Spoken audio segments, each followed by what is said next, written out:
Olá!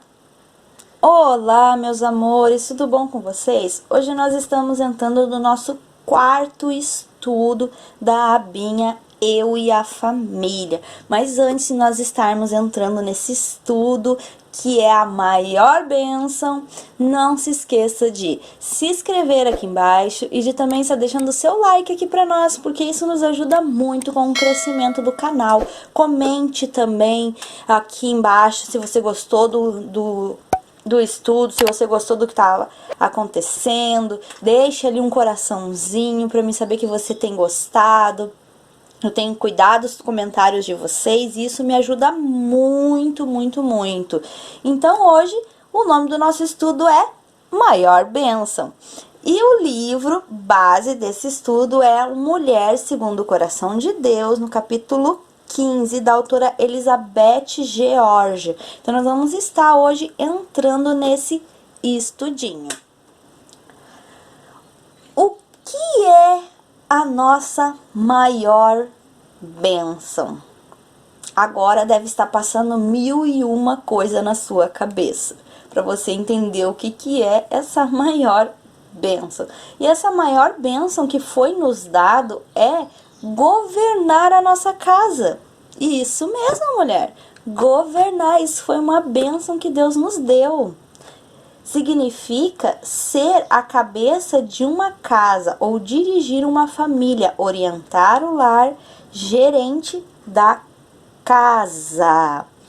Isto inclui um tipo de responsabilidade com um trabalho que um mordomo faz, igual o que um mordomo faz, que ele cuida tudo, ele sabe tudo, ele não tem o que escape dele. Esse é uma responsabilidade que Deus nos deu e é uma grande bênção governar a nossa casa. A maior bênção é ter uma esposa a quem pode confiar os seus negócios.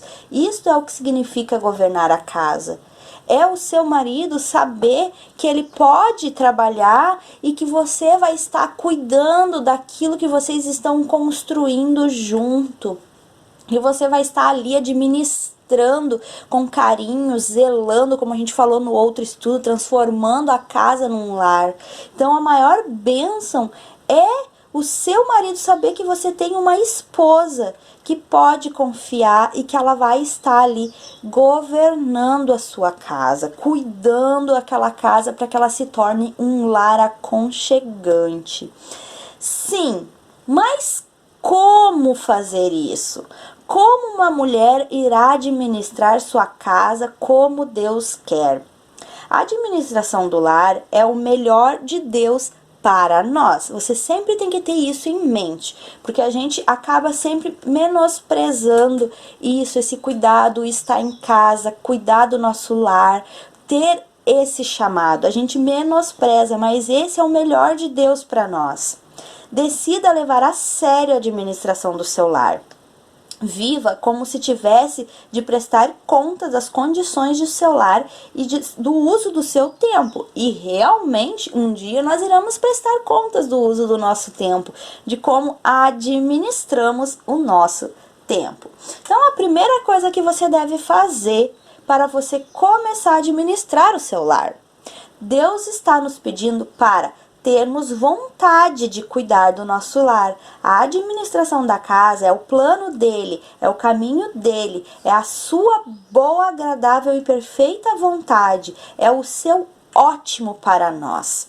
Até aqui eu escrevi blogs de organização, mas acabei esquecendo de colocar alguns referências que eu utilizo no Instagram para estar mostrando para vocês, que eu gosto muito de seguir, que elas mostram decorações com coisas simples, mas existem muitos blogs, existem muitos IGs que fazem esse trabalho de organização, e um dos mais famosos que tem é o Fly Lady, que foi o meu primeiro contato com esse planejamento de organização, de administração do lar.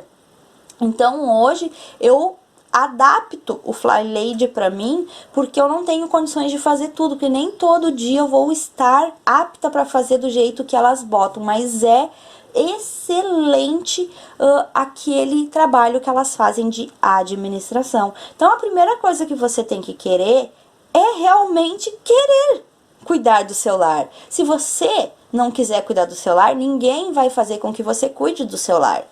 E isso é certo, quando a gente não quer fazer uma coisa, não há quem nos convença a trocar de ideia. Então você tem que querer, você tem que querer cuidar desse lar e administrar essa casa. E entender que esse é o ótimo de Deus, é o melhor de Deus para nós mulheres. Não devemos sair de casa deixando-a desarrumada e sem organização e ir para exercer um trabalho ministerial. Gente, isso eu aprendi muito com a Marta Pisa. Ela fala muito sobre isso, sobre tu abandonar o teu lar para exercer trabalho ministerial, que diante de Deus, diante do propósito de Deus para nós mulheres, nós vamos estar pecando. O livro que eu falo para vocês, que foi um livro, vamos dizer assim, base para mim ter um conhecimento, é esse aqui, ó, Esposa Excelente, uma perspectiva bíblica do nosso papel. Ele é da editora Fiel, eu super recomendo para vocês. Ele, vamos dizer assim, ó, é um guia para nos ajudar a entender melhor aquilo que Deus quer para nós. Junto com esse aqui, tem também o outro, deixa eu estar pegando aqui na minha estantezinha com os livros, que é até mesmo o que a gente está usando hoje, né, para estar fazendo o nosso estudo, que é Uma Mulher Segundo o Coração de Deus, da Elizabeth George, que é da editora Thomas Nelson, se eu não me engano. Esses dois livros são dois livros que você precisa ter na sua biblioteca, para você entender um pouco melhor sobre o seu papel e seguir aquilo que Deus quer para vocês. Então, se você comprar esses dois livros, você já vai ter grandes riquezas de conhecimento e sabedoria de duas mulheres incríveis, com duas visões, vamos dizer assim, diferentes, que vai nos auxiliar muito nessa caminhada de entender o que Deus preparou para nós. Então, eu digo que esses são dois livros que me ajudaram muito, muito, muito, muito, e eu recomendo para vocês. Então, dentro desse livro da Marta Pisa, ali muito ela falou sobre isso, que muitas vezes a gente abandona, a gente sai de casa deixando tudo revirado, tudo sujo, não cuidando dos nossos filhos, não dando atenção ao nosso esposo, porque nós queremos exercer um trabalho ministerial na igreja.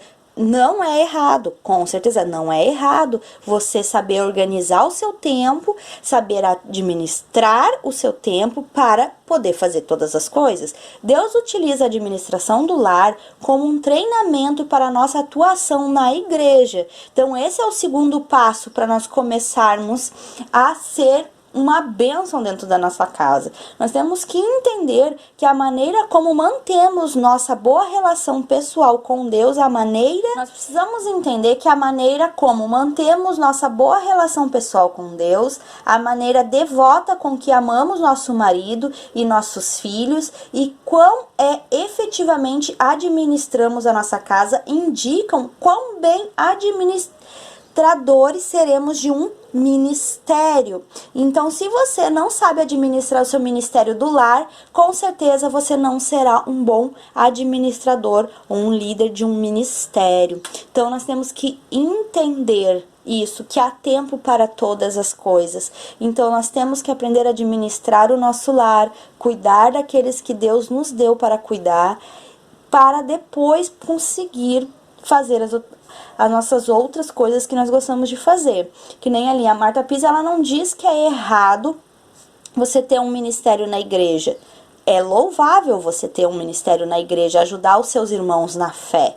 Mas ela diz que o erro está em você não saber administrar o seu primeiro dever, que é a sua família, a sua casa, para sobrar tempo para você ter um ministério à parte na sua comunidade onde você congrega. Em casa, eu me torno uma despenseira fiel, como está lá em 1 Coríntios 4:2. Se administrarmos nossa casa fielmente teremos tempo para estar envolvidas em alguma área de algum ministério da igreja. Então, a terceira parte é, na realidade, quando nosso marido ou qualquer outra pessoa entra pela porta e olha ao redor da casa, nós revelamos o que temos feito em resposta à convocação de Deus para governar os nossos lares. Para de dar aquela desculpa, eu não tenho tempo. Falta de organização, irmã, eu sei que isso é falta de organização porque eu já fui muitas vezes assim.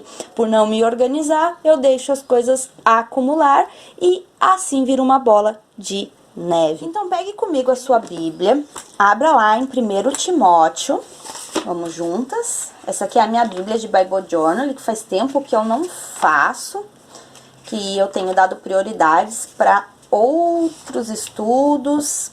Então, eu não tenho tido tempo para fazer. 1 Timóteo 5, o 13 e o 14. Vamos ler juntos aqui. Diz assim, além disso, aprendem a ficar ociosas, andando de casa em casa, e não se tornam apenas ociosas, mas também fofoqueiras e indiscretas, falando coisa que não se devem. Portanto, o conselho que as viúvas mais jovens se casem, tenham filhos, administrem suas casas e não deem ao inimigo nenhum motivo para maledicência.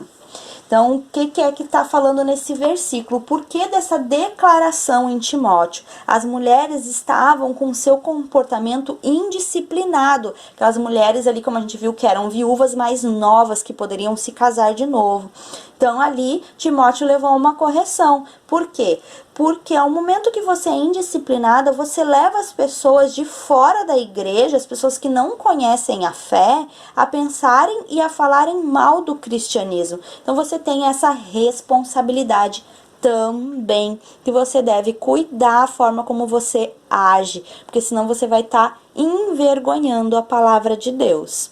Bom, meninas, então fica por aqui o nosso estudo. Espero que isso venha ajudar vocês e que venha criar um desejo a mais no coração de vocês se aprofundarem mais nesse tema, de vocês quererem mais o conhecimento. Beijinhos, fiquem com Deus e até o próximo estudo. Tchau, tchau!